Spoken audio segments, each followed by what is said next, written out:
nome do Pai, e do Filho, e do Espírito Santo. Amém.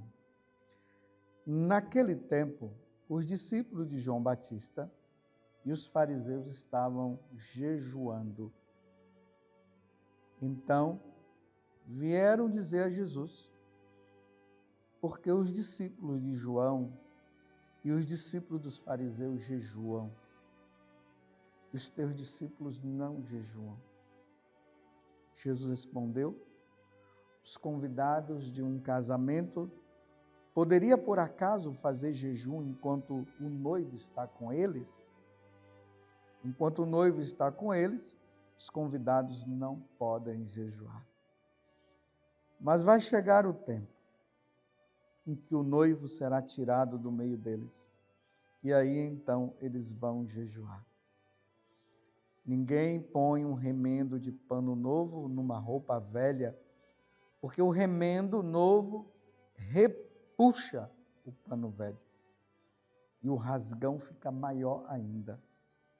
Ninguém põe vinho novo em odres velhos, porque o vinho novo arrebenta os odres velhos e o vinho e os odres se perdem. Por isso, vinho novo em odres novos. Palavra da salvação. Glória a vós, Senhor. Estamos no capítulo 2, do versículo 18 até o 22, do Evangelho de São Marcos. E Jesus vai, dia após dia, nos alimentando e nos conscientizando de que Ele é o Senhor e que é a Ele que nós devemos seguir. Hoje, entramos na questão do jejum. Os discípulos ali de João, eles jejuavam.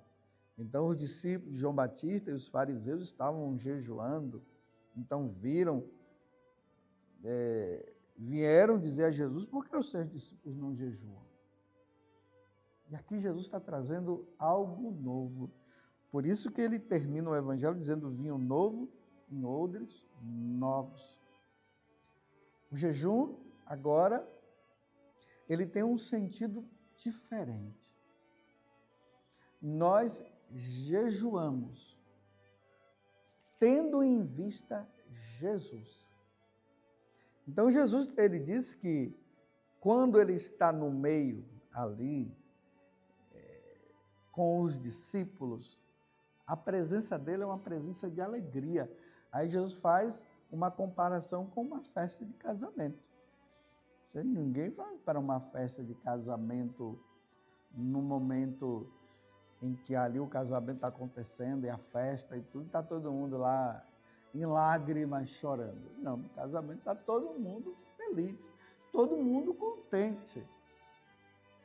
Então Jesus fala que ele é o noivo. E quando o noivo está presente, é alegria, é confiança. Deus está no meio de nós.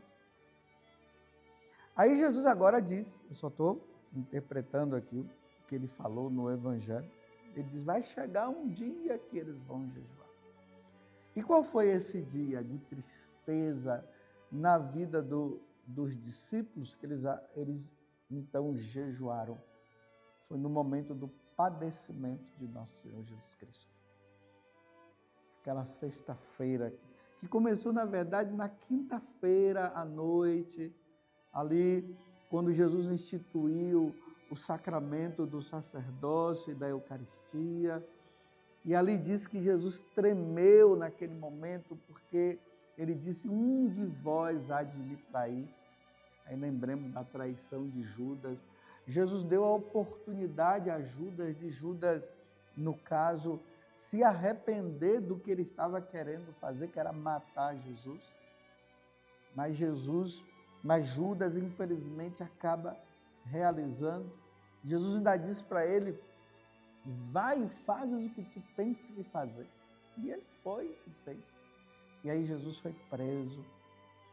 De manhã cedo, ali por volta de 9 horas, teve um julgamento, mas antes teve um julgamento, eu já ia até me esquecendo, né? Que Jesus, ele sai ali do cenáculo, desce, passa pelo Vale do Cedron, sobe no Monte das Oliveiras, e ali ele começa a suar. Todo o sofrimento que Jesus começa a acontecer na vida dele. Pai, afasta de mim este cálice. E aí começa a suar sangue. Mas ele diz, porém, que a tua vontade seja feita. Os 3 discípulos que ele havia levado para estar com ele, Pedro, Tiago e João, Jesus chamou para que eles pudessem estar ali rezando junto com eles, e eles acabaram dormindo. A tristeza de Jesus, que vendo que era o momento deles rezarem, eles estavam, no caso, dormindo com muito sono. E aí Jesus falou, mas vocês não são capazes de rezar pelo menos 1 hora, pelo menos me confortar nesse momento de dor. Mas quem veio consolar Jesus foi um anjo, depois que Jesus havia dito que a tua vontade seja feita. E aí chega depois Judas com os soldados, e os soldados vêm em busca de Jesus e levam Jesus. Jesus é julgado de forma injusta pelo Sinédrio, e aí eles resolvem matar Jesus, mas pela parte religiosa isso não poderia acontecer. Então eles levam Jesus para Pilatos, e aí naquela manhã, por volta de 9 horas, começa aquele julgamento, um outro julgamento injusto. E Pilatos viu que Jesus era justo. Pilatos fez de tudo para que Jesus não fosse morto. Então ele envia para Herodes. Herodes faz toda aquela situação de desprezo e manda Jesus de volta para Pilatos. E os dois não se falavam, Herodes e Pilatos não se falavam. E ali eles se reconciliaram diante daquela situação. E depois Jesus é julgado, e eles começam a dizer, crucifica-o, crucifica-o. Aí Pilatos faz o possível. Então Pilatos pensa assim, eu vou mandar flagelar, porque uma vez que Jesus estivesse todo flagelado, eles iriam ter dó, ter compaixão de Jesus. Mas quando Jesus vem, que Pilatos mostra a Jesus naquela situação, com o corpo cheio de cicatrizes, com aquela coroa de espinho na cabeça, sangue escorrendo pelo corpo. Pilatos tenta mais uma vez, ele diz, crucifica-o, crucifica-o. Aí Pilatos tenta mais uma vez, pega um assassino, Barrabás, e coloca um do lado, porque na Páscoa sempre soltava um preso, para ver se eles escolhiam Jesus para não ser preso, mas eles preferem soltar Barrabás, porque estavam furiosos, dominados, meus irmãos, pelo demônio, na verdade. Furiosos, e manda crucificar Jesus, e levam, aí Jesus carrega a cruz até o Calvário, e lá ele morre na cruz. É neste clima, meus irmãos, é nesta situação que Jesus está dizendo para os doutores da lei e para os discípulos de João Batista, mas um dia eles vão jejuar. É nessa condição. O jejum, ele acontece nesse clima, é por isso que a igreja pede que nas sextas-feiras nós jejuemos, porque nós estamos ali naquela situação de tristeza, nós estamos naquela situação de sofrimento, vendo o sofrimento de Jesus, porque a sexta-feira é esse dia de nós meditarmos a paixão do Senhor.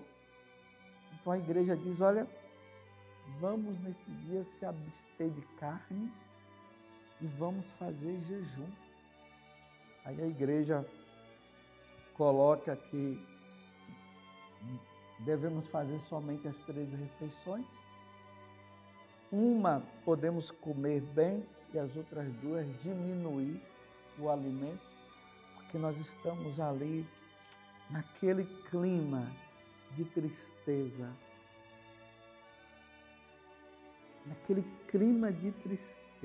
meditando a paixão do Senhor e revendo a nossa vida, revendo os nossos pecados, o que nós temos feito, porque Jesus sofreu justamente por causa disso, por causa dos nossos pecados.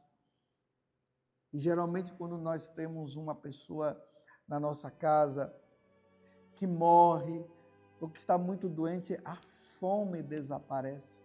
Porque nós entramos num clima de tristeza tão grande que nós acabamos não querendo comer. Estão entendendo por que esse dia é um dia de jejum? E Jesus está dizendo, um dia eles jejuarão. As pessoas que não jejuam é porque elas não compreenderam o quanto que o Senhor sofreu por nós. São aqueles que não meditam a paixão, são aqueles que são individualistas, egoístas, só pensam em si. E quando buscam o Senhor é só para receber coisas materiais. Mas aqueles que reconhecem o quanto que Jesus padeceu por nós, na sexta-feira se prepara para jejuar. Hoje é um dia de reconhecimento. Toda sexta-feira é dia de jejum. Evitemos tudo aquilo que nos leva a aquela alegria excessiva e nos coloquemos numa atitude de meditar a paixão do Senhor. É um dia propício para rezarmos a via sacra e batermos no peito e dizermos: Jesus, tem piedade de mim, tem piedade de mim. O Senhor sofre por causa dos meus pecados. Estão entendendo? E eu pergunto, você tem levado a sério o jejum? Porque o jejum nos leva também a uma atitude de não ficarmos na gula. Nós vamos temperando os nossos instintos de comer. Chegará um dia que eles jejuarão. Sexta-feira é dia de jejum e vamos retomar o nosso jejum já no início deste ano. Louvado seja nosso Senhor Jesus Cristo, para sempre seja louvado, e a sua mãe Maria Santíssima, e desça sobre você a bênção do Deus Todo-Poderoso, Pai, Filho e Espírito Santo. Amém. Vai chegar um dia que eles jejuarão.